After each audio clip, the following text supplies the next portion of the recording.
So Michael Smith is the Design Technology Research and Development Manager for Ford Motor Company. In this role, he leads a team responsible for researching, evaluating, and implementing the latest digital tools and immersive technology, both hardware and software, into Ford global design process. With more than 2 decades as a designer in the auto industry and an unrelated passion for innovative design technology, Smith has been a leader in demonstrating the new ways that immersive tools can enhance the creative process. All right, so welcome to the stage. Welcome to Around, Michael. Thanks for having me again. I didn't realize this was the last talk, so this would be great to sort of close everything out, I think. Yeah. Hopefully we'll have some fun. Yeah.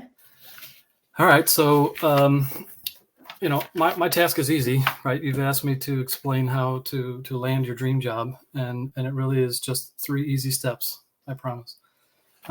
Step 1 is find a thing that you love to do.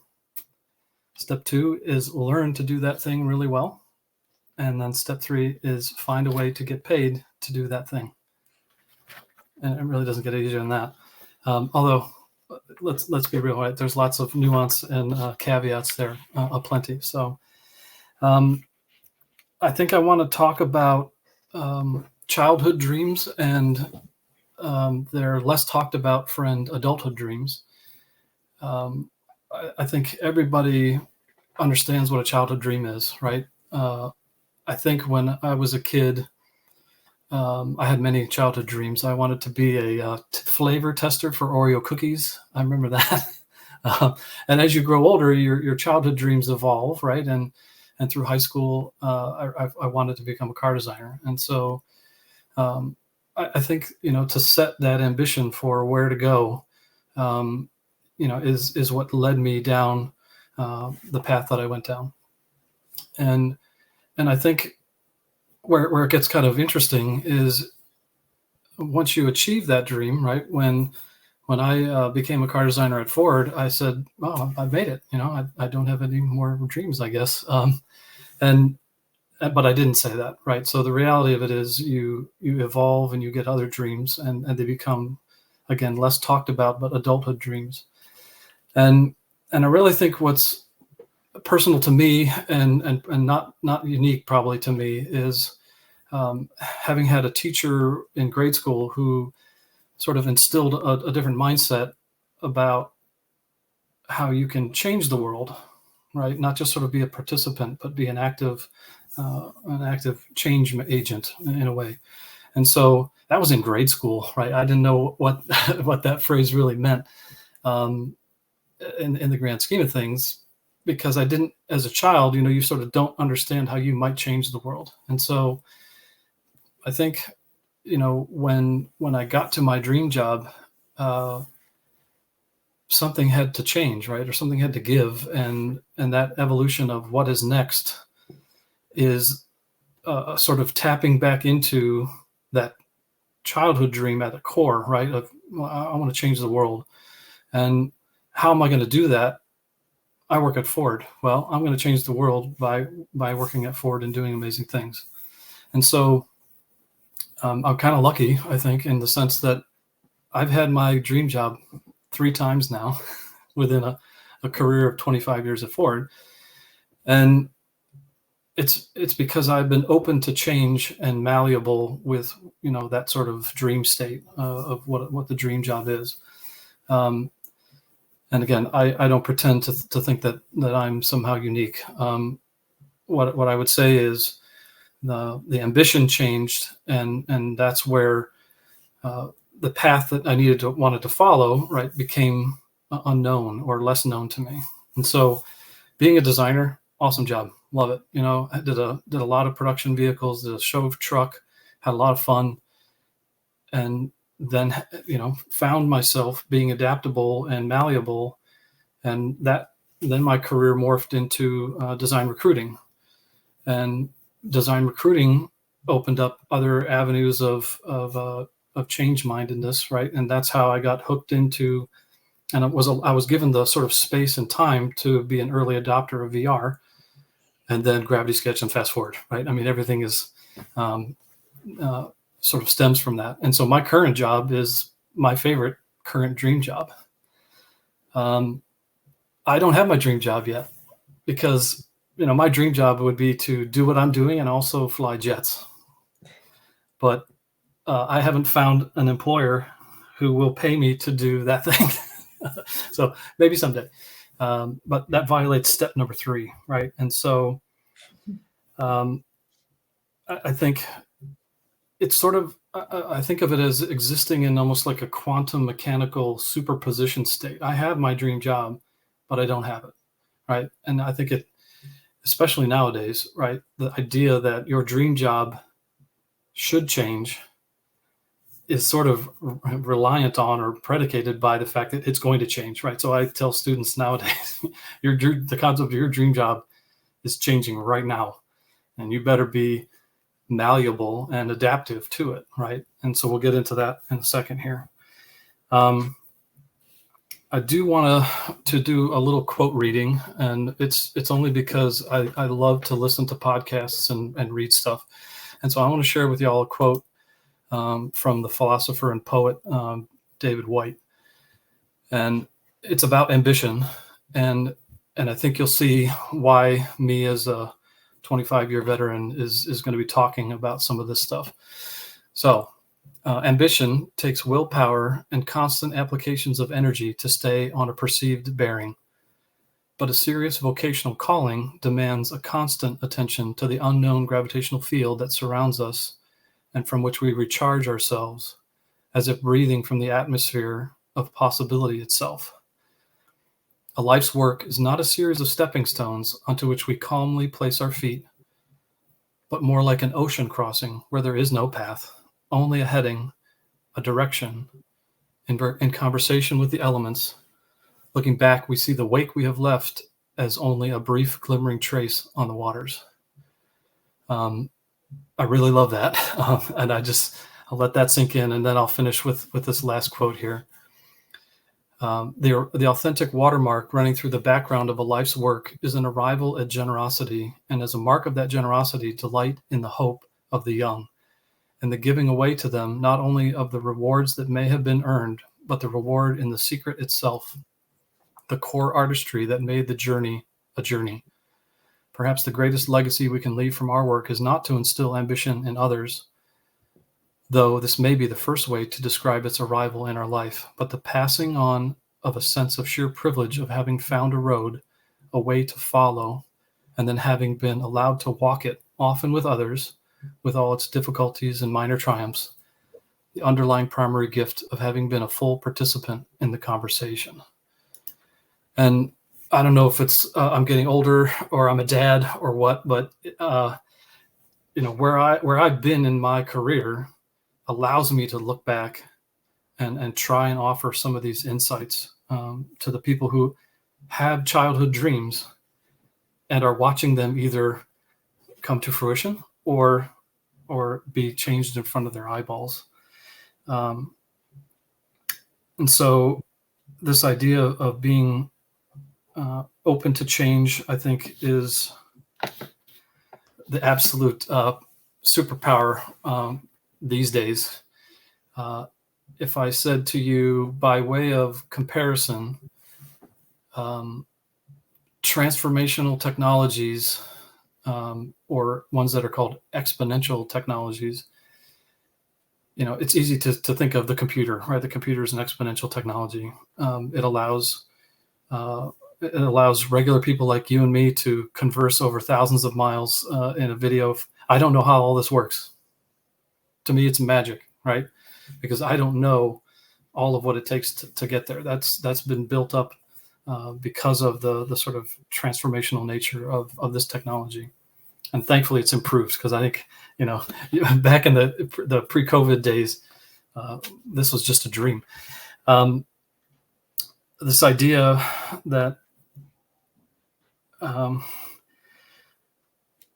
exponential growth is something that we experience in real time, but is very hard for humans to sort of grasp as a concept. And so if I said computers, that's exponential growth, right? We could talk about COVID. That was exponential growth. Hopefully we don't have to deal with something like that ever again. AI is exponential technology. And so I love these stories that help for me to grasp the concept of this. And so 2 stories I can share, right, or two relational stories. If you think back to 2003, you may remember a big news item that happened, and that was the fact that the human genome, one human genome had been sequenced in 2003 at the cost of about $3 billion. And now in 2023, that's $300 to do the same thing. And so there is exponential technology that was a 10 million to 1 price drop. And so that's sort of things getting smaller, right? The price of that human genome sequencing. If I offered you a deal, Danielle, I said, I'm going to give you $1 million, or I'll give you a penny that doubles in value every day for a month. Which one would you take? The $1 million. Here we go. So if you do the math, this is what's crazy about exponential growth, it's that penny would be worth $5 million at the end of 30 days.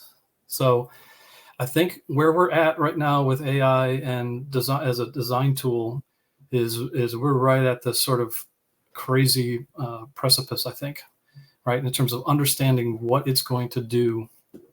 And so the sort of armor that we put on about being ready for change, I think that's absolutely vital. And also to be very eyes open and open and adaptable to that change. And also that's a fun one to tease your friends with. So you're not the first one that has selected the $1 million. I'll have you, so feel comfortable with that. I think the other thing too is the concept that there's stuff that they don't teach you in design school, or they do but don't put enough emphasis on it, right? And things that sort of abruptly change your perception of this childhood dream. Art school is very competitive, and I think we have to sort of untrain some of that nowadays when we hire students out of school, because everything's more collaborative. Everything we're doing with Gravity Sketch is about connecting our global studios in real time to do amazing design work.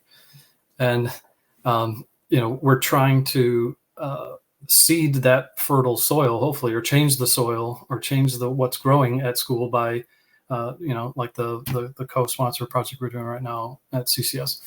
It's stuff like that. They got to let the students know how they're going to be working before they get to their dream job. And also it's changing, right? That it's not as competitive as it used to be when I was in school. And how does that manifest itself?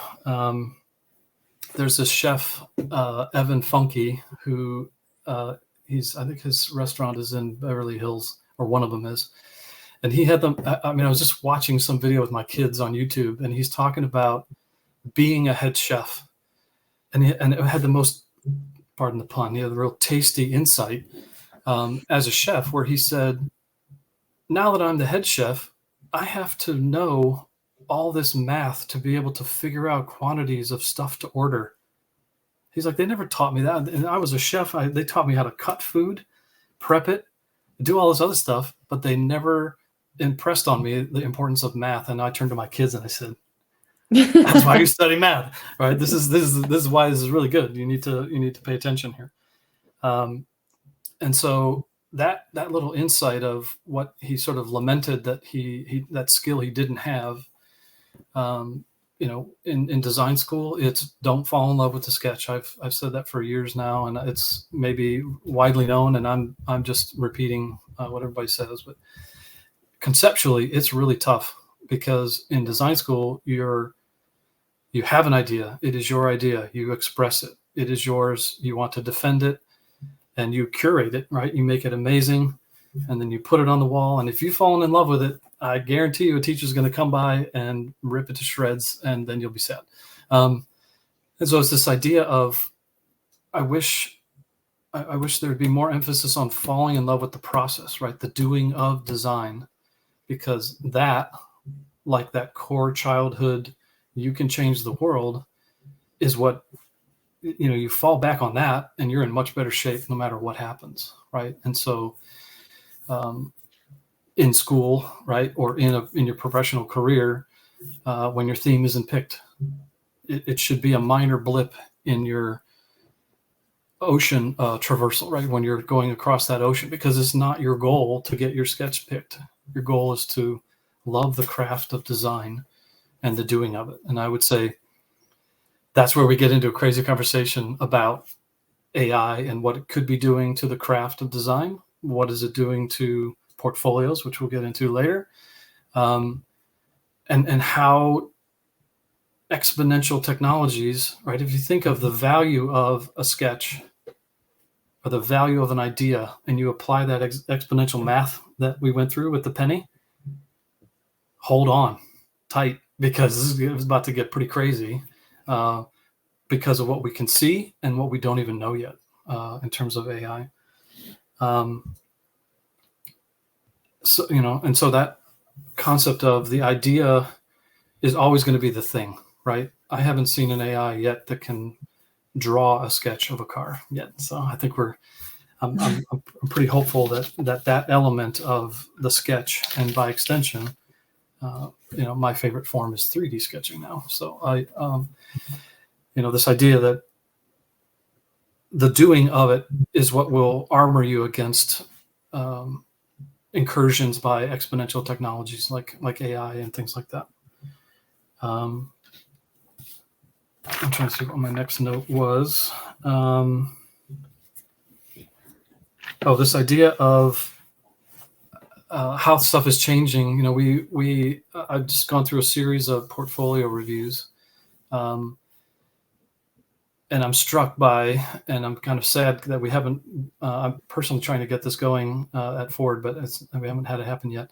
I'm struck by the fact that we're still doing 2D reviews on a 2D screen of a PDF of a portfolio, and we'll get into later with the portfolio review that we've got set up here, how I think that's going to really change, right? When you can walk through a space and experience someone's designs in 3D, the conversation really changes. You're not talking just about a sketch style or proportional things, right? Those things there'll be things that sort of fall away, and there'll things that will rise into a different level of importance.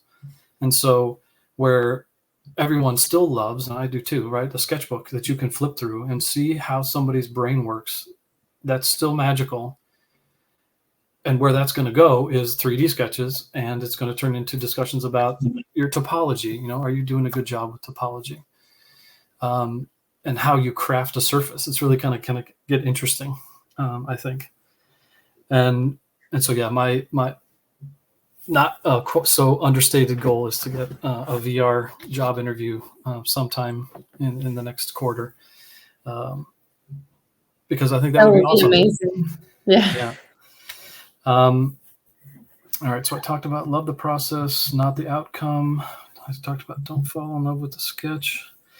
I think before we get into the portfolio review, I'm going to hopefully not bore you all with I have a thing that I've written down in my notes that's always with me on my phone, and it's called the 3 C's, brought to you by the letter C. Things that I look for when I look at any portfolio or any student's work: it's creativity, craft, and communication. And then I didn't stop there. I guess my OCD for the letter C kept going, because I have like 12 or 13 more, and I'm going to go through them pretty quickly, but consistently. The 3 C's, the first ones are easy, right? Back to that dream job. If it's a design position, you got to be creative, right? That's sort of the going in position, and I think that's well understood. Craft is interesting because it's changing, right? The idea that you can have every idea almost, and you can make that idea into something, right? With yourself or with the assistance of another tool, be it AI or I just love the fact that it's great fun to take somebody who's new to Gravity Sketch. You say, just bring one of your sketches along, just bring it in, and you have them bring in one sketch, and then you sit there and craft a whole vehicle design from that. And then you say, but you gave me a front 3/4. What were you thinking about on the backside? And they literally haven't thought of it. And so they have to come up with an idea sort of on the spot because that was in their mental model of the design. They hadn't spun it around all the way. But guess what?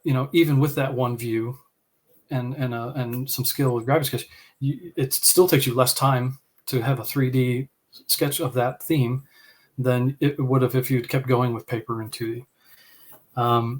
So craft is one that we'll have to watch. I was in a portfolio review with someone who it was very evident that they loved Midjourney or some equivalent Stable Diffusion type tool. And, there was a lot of AI stuff. And I was very tempted to ask this person, what are you doing with it? Like, what is this? This can save you a lot of time, or it can get you more ideas. Which one did you pick? It was really hard to tell because, the craft of design is, and what humans in the loop, right, we're still important, is that we have to go through and pick the one that is the most interesting. And so, unfortunately, in that case of that student, it was hard for us to tell what he thought was important. And this idea of the craft of design is, the next one, communication, right? How do you communicate your ideas and get that sort of level of importance in there? It was kind of lost. And so the only other thing I could imagine was that he was just trying to use it to crank out lots of ideas, which it was a wake-up call for me and sort of understanding that we're going to see more of this and that we'll have to understand that the communication of a design with these different tools is going to morph too. I will say it will relate to the portfolio review later. I'll try and bring up some of these elements. Communication, right, is, are you there? Are you able to defend your work in person? If not, does your work speak for itself, right? So communication is everything from good spelling to confidence, although that's one of my other C's here. So let me keep going. So the first other letter C is content, right? So the content is important. Consistency is important.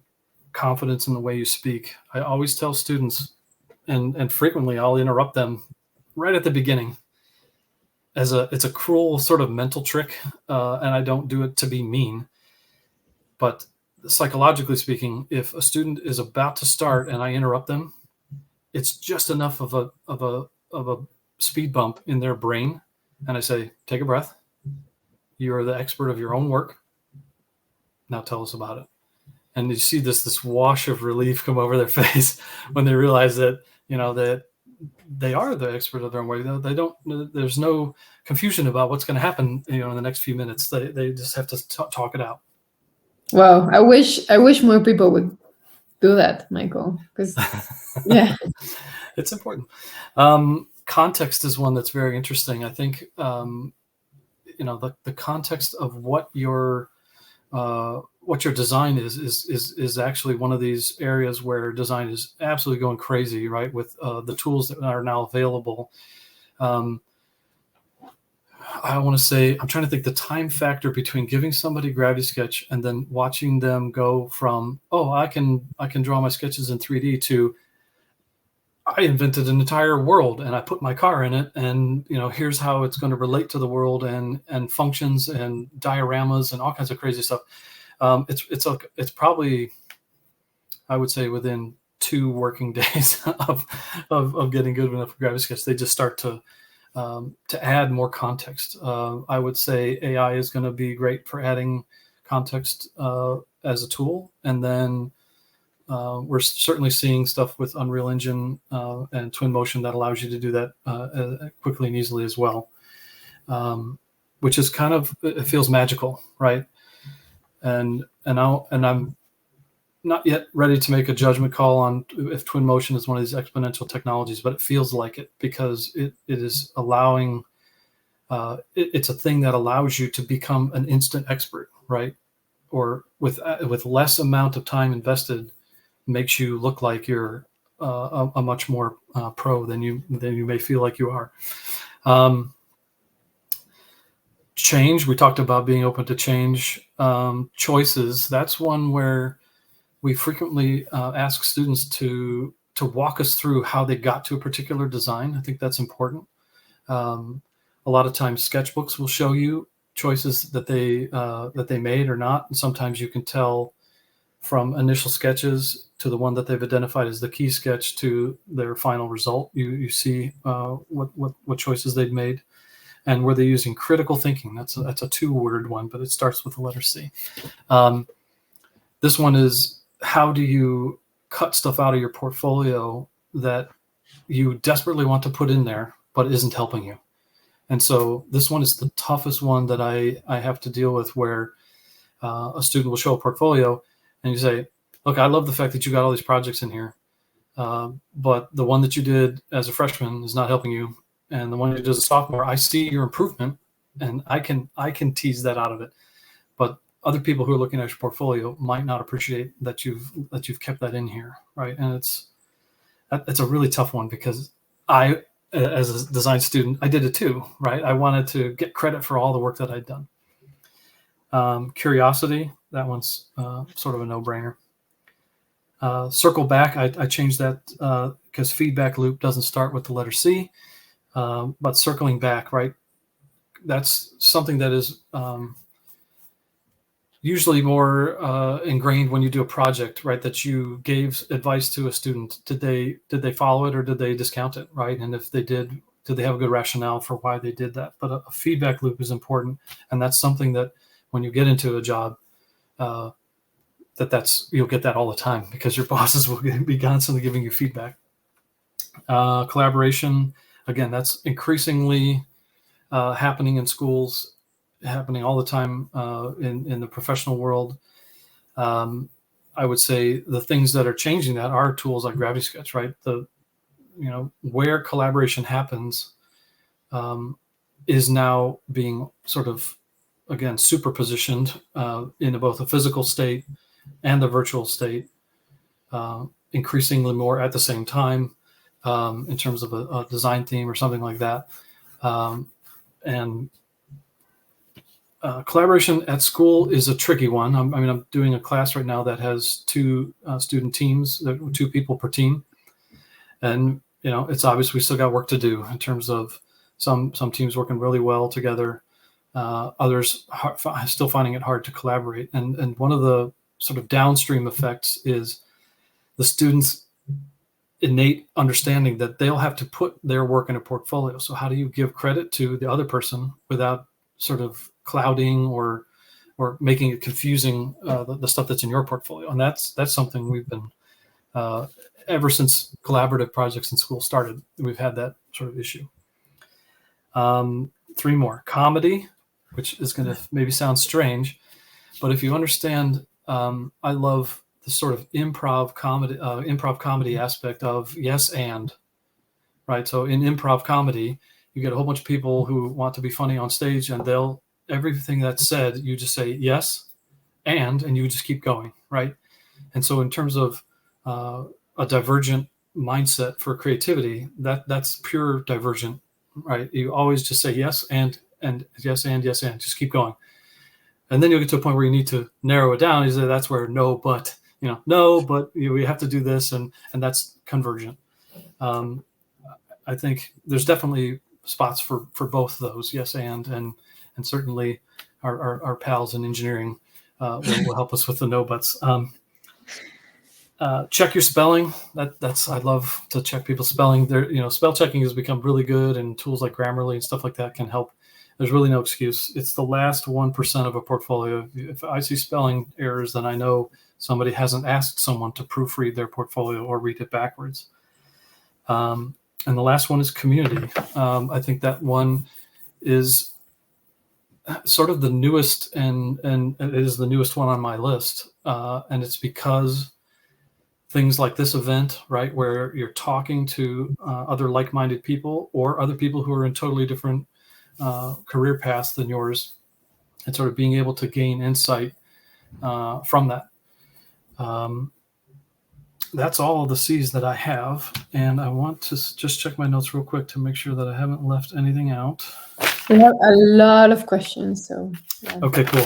I will do one last bit of advice, and that is, this came up recently, and I used an analogy, which I'll share here. If you're going to get 10 minutes to talk about your work, the recommendation I have is, if this is a worldwide talk. So the Blue Angels are a naval demonstration flight team in the United States. They do precision flying. They practice their work. They're excellent at craft. They communicate jet stuff really well, and they're very creative. They also have two shows. They have a high show and a low show, and which one they fly depends on the clouds. And I want people to start thinking about their portfolio as, and we're going to get into it with Carlos, the portfolio, this idea that you want to be able to get credit for all the work that you've done. So have the low show version of all your projects. And then when people want to go deeper into do the high show, have it ready made or organized in such a way that you can immediately hot link to the bigger picture, right? The expanded full length version. There's portfolio reviews where they got to the end and we said, wow, we should just started with that one at the beginning. That one was, so if we'd have gotten a small taste of a bunch of, small bites at the beginning, it would have been easier for us to go, okay, go tall on that one, right? We want to hear more about that. And so I don't know if I'm good on time. That's the kind of the comments that I'd prepared. Hopefully that was interesting, and you have some questions, Danielle. I understand. That was interesting and that was deep, Michael. So I love that. All right. So we have a lot of questions, guys. I'm going to try to read them all, but we might not have time for all of them. So if you want to vote on some of the ones that we already have, that'd be great. All right. So I'll start with the first one. Will traditional concept sketching, rendering skills be less important now that AI is here? Will designers get hired who are amazing at AI but can't do traditional sketching/rendering? So there were two big questions there. I would say, are traditional sketching skills going to be less important? No. I think they will stay important for a long time. And that has to do with, it's sort of the moment right after you slide this sort of AI assisted image across the desk. It's okay. What are you going to do with that? What's after that, right? Is what happens beyond that? And certainly AI is going to get better at what it does and what it knows, because we're going to inevitably feed it more data. I would say it's probably easy to say at this moment that the rendering portion is under attack, right? And is something where the core skills that you're going to be taught in a design school will be relevant, because you still have to have the eye for what the good sketch looks like. I've definitely tricked some AI tools into producing some pretty garbage renderings.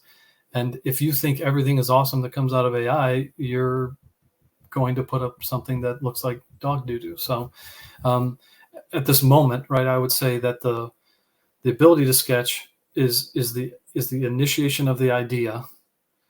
And that's going to be important. And also when someone asks you, what about that? When they say, well, what about this little detail here? Well, you got to quickly thumbnail sketch that. That's not something you can go, text prompt in or ask the AI to figure out for you.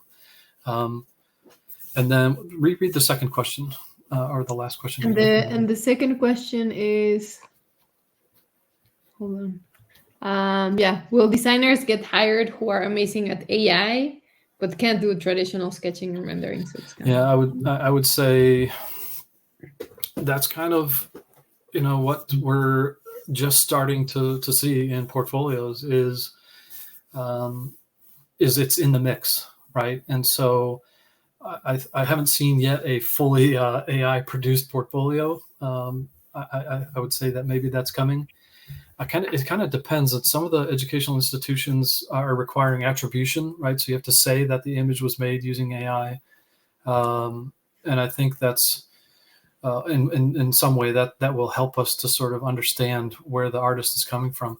I honestly see, and this is sort of the opinion of Michael Smith, not yet vetted through Ford Corporate, is this idea that the way that we look at portfolios and sort of hire based on them might change, right? It may become, this is just the practicalities of the rapidity with which someone can have an idea, do a sketch, and make an AI rendering. Is you almost might have to do it live. You might have to say, look, here's your job interview, and we're going to do some drawing, and we need you to express this idea, and that would then immediately come back to their core skills. Again, I can't say that that's going to happen or when, but it may turn into something like that. And then I would say another inoculation against that would be using stuff like, yes, you can do 2D sketches. Yes, you can use AI. Again, what is it that happens after that? Well, if you can get into a 3D model quicker, and it turns into, we're still at a point yet where AI can just randomly or sort of text prompt create 3D models yet of sketches, that's where the focus of attention would go, right? That it's more about that 3D object as an expression of an idea than the sketch. I hope that makes sense. Yeah. All right. So I think this one is very relevant these days because a lot of people are changing. Like, we're all creatives, but we kind of like, traditionally we've chosen a route, and now like, routes are starting to mix, and we're starting to jump from like, one industry to the other. So this question, and I think it can apply to very different industries, but in specific, how can I transition from being a product industrial designer into a vehicle interior designer? Oh, that's a great one.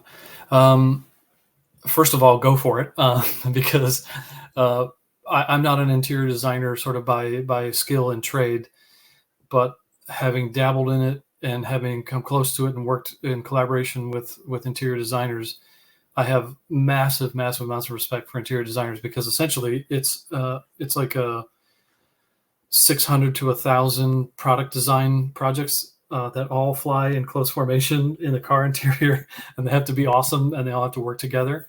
I would say, as a specific career advice, right? If you're a traditional sort of industrial product designer, we have room for everybody who can do product design work at a company like Ford. And so it's this idea that play to your strengths. If you are looking as a pivot to automotive interior design, it sounds, fake it till you make it, right? I would start pretending that you just say, I know how to do this, and then use those tools that are available to you. Learn a lot. Again, that goes back to rules 2 and 3, right? Learn to do that thing really well, and then find somebody who will hire you to do that. And to a certain extent, without necessarily understanding where that person's coming from, they bring a whole catalog of experiences and knowledge and form vocabulary and stuff like that. That's what you want to let out of and onto your portfolio and into your design work, and let that be the thing that makes you unique. We have a lot of great designers, and we have a lot of room to try different aesthetics than we currently do, and certainly EVs and things like that, where the basic packaging of the vehicle is changing in very fundamental ways, and it's opening up a lot of freedom. That's the goal, right? Is to utilize that freedom to come up with more interesting solutions for everybody. Nice. All right. So this one is from Dominic Kutic. Talking about the process, as Gravity Sketch often comes quite close to the final prototype, as in other meetings mentioned, how important is showing the process to get a job at this field? everybody kind of knows how the process looks. That's a really good one, I think. I Yeah. see a lot of So like final, but not a lot of process. Yeah. yeah, and so I think in some ways the way um, it's sort of an emergent thing, right? So the way that we've been teaching Gravity Sketch to people at Ford is, it's sort of aligned along the mirror plane, because the mirror plane is very valuable for doing symmetrical models for now. We can talk about how we should go asymmetric as an industry to just really rattle our brains around. The idea that, sort of linear working along the mirror plane, the initial idea is there, and then you move it, and then you do your refinement, and then you move that. Well, that's the history of your design, sort of stretches out back into the distance. And if you're doing it right, you're just putting those on different layers and you're turning them off. And so my idea of a perfect virtual portfolio is one where you show us the really awesome final product, and then you start turning on all the layers back in time, and we can sit there and evaluate. And if it turned into a hierarchical tree, with understanding about baking mirrors and moving them away from the center line, right, that you could have an entire genealogy of a particular design and see choices that you made, the context within which you made those choices, and which ones were picked and which ones weren't. And that would be, it's the thing that's missing in a sort of traditional 2D process, right? It's like if you could stack all your ideas back in time and be able to flip through them, which would be awesome too. But I think a tool like Gravity Sketch really allows you to spatial 3D space design in a really historical and a way that captures all your ideas. All right. How do you balance the importance of portfolio quality with the intangible vibes you perceive from candidates, such as soft skills? Was the What? word vibes? Like the vibes, like Vibes. Oh, okay. Vibing. We're vibing. Okay. Yeah, like my vibe. From candidates such as soft skills in communication, presence, self-confidence when making hiring decisions. Yeah, this one's rough because, I think it's well understood that your resume is not being read by a human. Typically these days, it's read by an optical character resolver, right? Maybe, and sort of run through a vetting process that's entirely devoid of human interaction. And so, to a certain extent, there's no vibes there, right? It's just, do they meet sort of a critical mass of skills that we're looking for? I would say, sadly, the best job interview that we have going is an internship at Ford. And so we definitely prioritize getting internships because it's quite literally the best 12-week job interview. And all the stuff that you may miss, vibe, soft skills, etc., in a job interview, unfortunately, because of the shortness of that event, you gain back in an internship. I would sort of say that that's homework in terms of how we do our hiring. I don't yet know how to solve that one because people's time is valuable, and I can't ask the job interview to be turned into a multi-hour thing. But maybe, right? And maybe there's something that has to change in the way that we do interviewing to catch stuff like that, right? As skills that are sort of accepted now become the default, right? That everybody knows you can do this, right? Well, that there's this new category of stuff that we'll want to tease out of a job interview in non-traditional ways. Again, I think, there's definitely an interesting riddle there. Yeah. Can something be done as in like, showing some other skills that you might have that are not necessarily related to automotive, or likes or things like that? For sure, and we'll get into that when we talk about Carlos's portfolio. I think the example of, I don't know if you want me to start sharing that or not, but you tell me when we need to transition. But essentially, like understanding what people are about and how it informs their design is amazing, right? And if you can get that to come across in your portfolio, that is a kind of a magical aspect to it as well, in terms of interests and, what is their, sort of, are they still in childhood dream or are they in adulthood dream? Do they, what sort of, what place they are, right? Where do they see their impact? Not only at Ford, like a company like Ford, but in the general sense of like the world. For sure, that helps. All right. Cool. We have quite a lot of more questions, but I think it's time for us to jump into the portfolio. Hopefully, some questions will be answered there. So if we can bring Carlos onto the stage. So Carlos was the one that got selected for having his portfolio reviewed. Hello everyone. Hi, First Carlos. of all, Daniela, thank you so much for this opportunity, for having me here. Michael, thank you so much for all these insights and tips that you gave us, and really they're really useful for us. So thank you. Excellent. I hope to. I'll be gentle as I possibly can with your portfolio. I'm kidding. Thank you. I'm actually. I'm not. I'll be as honest as I normally would be. Right. So I think I like how right away. I like how you've actually color coded some of your skills. Right. The fact that there is this sense of core skills that we expect people to have, and then there's the ones that pique interest. Now you're helping me because you've made Blender and Gravity Sketch and Photoshop a different color, so I know you've assigned some priority to them, and I'm still glad to see that you've got VRED and 3D printing, as well as Italian, which I would love to get some help in learning my Italian from you. Let's see. So I do love About Me's in terms of how to, again, this goes right into if you're going to be there when your portfolio is reviewed, or if it's going to be non-interactive, the opposite of what we're doing right now. Certainly put everything that you've got up here is great.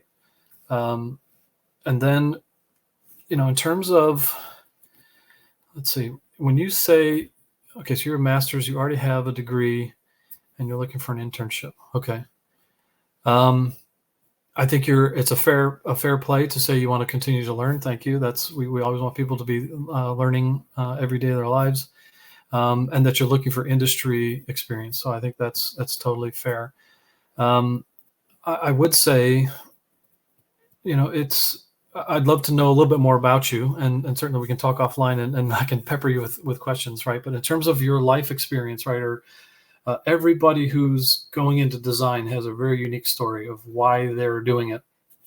And so you kind of have to play this one by ear. If you're there with your portfolio, you may not want to get into it too deep about the sort of reasons for why you do what you do. You might just want to get to, you have to kind of play that one by ear, depending on if the interviewer is getting impatient. I really like this setup of table of contents. Again, to me, this is kind of like the low show. I'm able to see all the things that we might be able to look at. Certainly tempted to go right to Lamborghinis. But I do want to say, I want to talk about the stuff at the end, which this is sort of a traditional, I think you've done this in reverse chronology. So the most recent project first, is that correct? Or did you order them specifically for our viewing pleasure? I think it is, but the purpose was just to start with a good, more conceptual one, then end up with a bit more, let's say, interesting long one. So It's not really, but it happened to be like this. Yeah. Okay. And so what I think is interesting is it, your bachelor's is in industrial design engineering and product development. And I want to say that sort of comes across really nicely in your first project. And then I see, I think the childhood dream, Carlos, coming out, and everything else in terms of where you want to take your career. So let's get into this here. So I always love when a project starts with the hero shot, because I can quickly get a sense that you're right into it with breaking the laws of some sort of physics. And now I want to know more. I want to know how far into the future this is, and how you're able to justify cars driving upside down, but on the inverse side of a surface. So immediately I'm intrigued. And these ones are always tricky, backstory and sort of explanation for the world, like it's like world building. You're helping me out. I get something relatable with a movie because I've seen Minority Report, and I can immediately sort of understand what mindset you're in, right, in terms of the world. And you've shown us your own sort of version of it with this halftone illustration. So that's great. And I also, this, I don't know if you're doing this intentionally, but you're sort of using almost code syntax with 0 underscore and -1 underscore. It has a sort of code-like appearance to it, which is cool. Really great, right? I'm seeing that you know how to sketch a 3D form. I know that you can spin this thing around in different views. You're starting to explain the mechanics of it and a bit of function. Again, you've got these hand-drawn call-outs. Again, the use of bold says, I have a full thought, but if you're really pressed for time, I just want you to understand in that first one is product design approach, geometric and simple. Boom. I can get in, I can get out of it.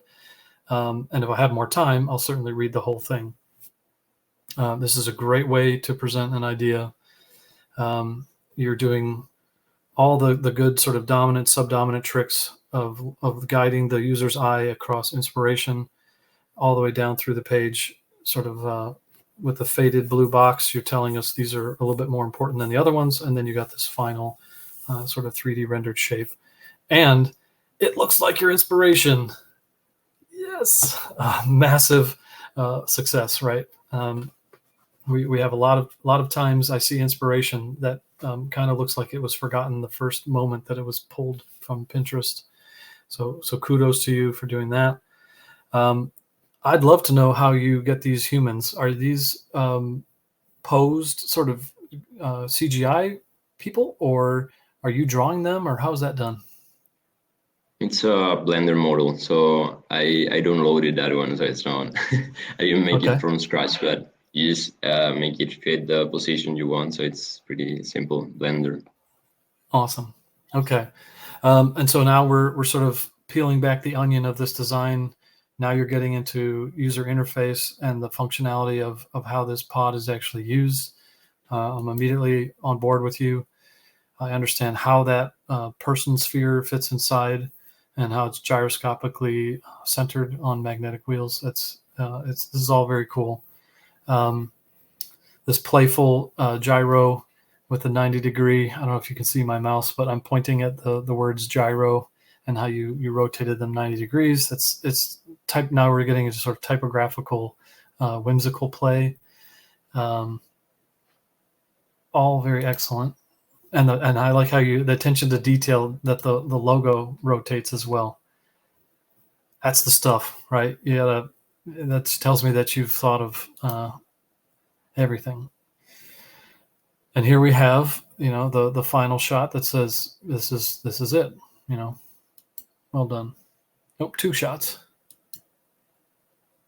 And now a live action.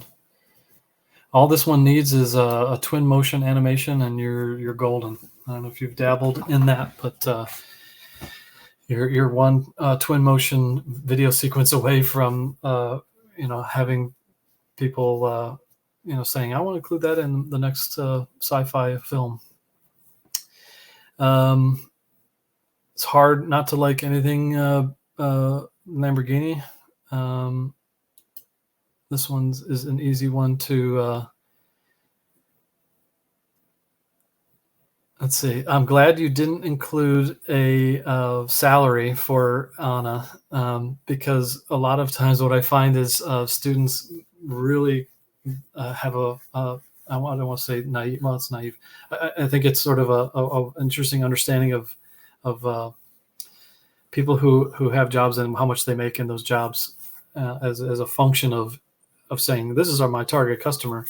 So I'm sort of glad you've sort of given us just enough to buy and sell the concept and who this customer is, and then we get right into the rest of it. Lovely sketches. I think the only criticism, and let me see if this is the criticism part, where I say, yeah, here you're starting to, at the bottom half of the page, you're starting to get into slightly more tipped views, which is great. The first set of sketches are very, it's sort of, I can see where your brain is. You're trying to establish a side view. It's very much keyed on this door that slides up as a parallelogram kind of thing. It looks like you're flirting with other door opening ideas, which is very on brand for Lamborghini, for getting in and out of a crazy exotic car. I do like how you're now, it's still sketchy, right? But you're adding just enough value to start to understand the form and how it's rolling and moving around. And then the bottom half of the page, you're starting to incorporate these sort of brand specific details with callbacks to your reference design. This is great. I want to say you started doing, this is Blender, yeah? Yeah, that's it. Okay. And also the 3D scene as well? No, that's Photoshop mockup, let's say. Okay.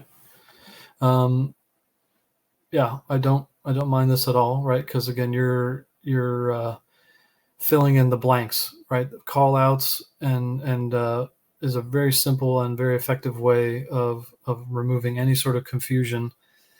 I think, it's one of the things where you're presenting it live, you can say, as you would, this is how it would work. But a call out is great.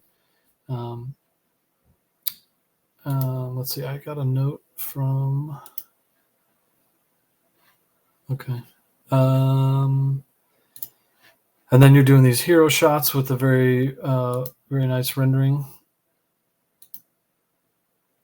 That's super powerful. Love it. And so this one was this is Blender plus Photoshop. Is that my correct assumption? Exactly. Yes. Okay.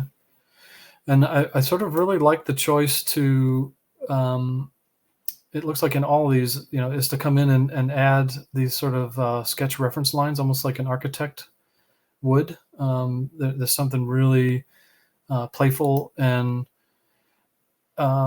it's sort of like you're not letting yourself take yourself too seriously still. It's actually refreshing, right, to see. It's like uncanny valley, right? This vehicle is so fantastical that to just propose it as a realistic vehicle would maybe a little bit too much of a stretch. So you're going to include sketch lines because we all understand that this is conceptual, and it sort of keeps it sketchy even. Ducati Strix. I miss my Ducati. I had to sell it because I started having kids. Maybe someday I'll get back into it. Yeah, this is all great stuff. I like the context of the people, and certainly in a product that sort of looks like it involves a lot of dynamics of movement, and the person who is the rider, having a lot of dynamic. I think this is one where, yeah, when you start to show that you're ideating in Gravity Sketch, this is one where I would love the companion video, which shows this thing in AR mode where you're actually interacting with it at 100% scale, to show its relative scale, right? You're doing it with the shadows and the sort of silhouettes of people. I would say there's definitely some stuff on Instagram that should inspire you in terms of two-wheeled devices and how to, the power of sort of showing it in at 100% scale in real life. You're getting into some user interface stuff here, which is great.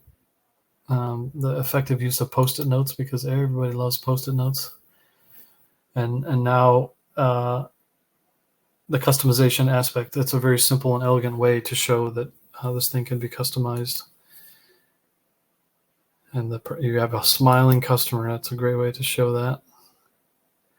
I don't know how you did this, but it's very effective. I think you might have found the picture and then you photoshopped your product into it. Is that right?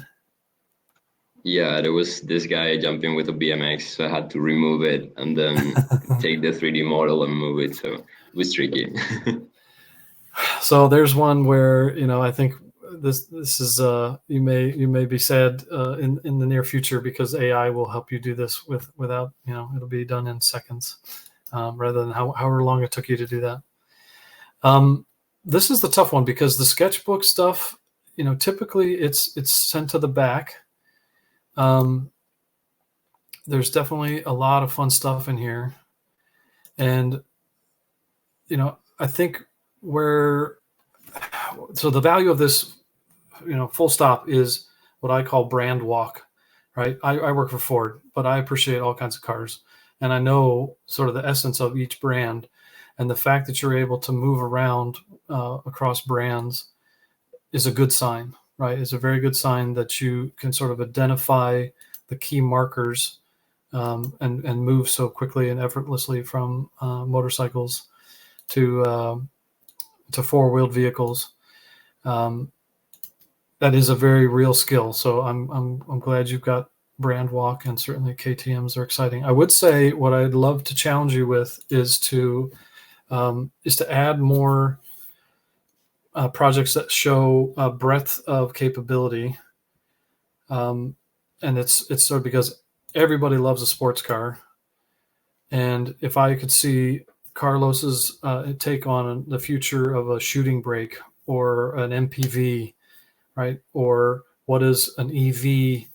What does the packaging constraints or lack of constraints with EV packaging, like what would that allow you to do with a futuristic vehicle that isn't of this sort of I go really fast and I carry two people form factor? That would definitely be my challenge to you, because there's lots of exciting skills here. And so hopefully I've been mean and also nice. No, you were really nice, Michael. Thank you. Thank you so much for the feedback. Really helpful. Cool. All right. Good. Well, yeah, hopefully that was helpful. That was incredible. I wish I would have had more of those back in the days when I was getting started. So yeah, hopefully we can do more of this in the future.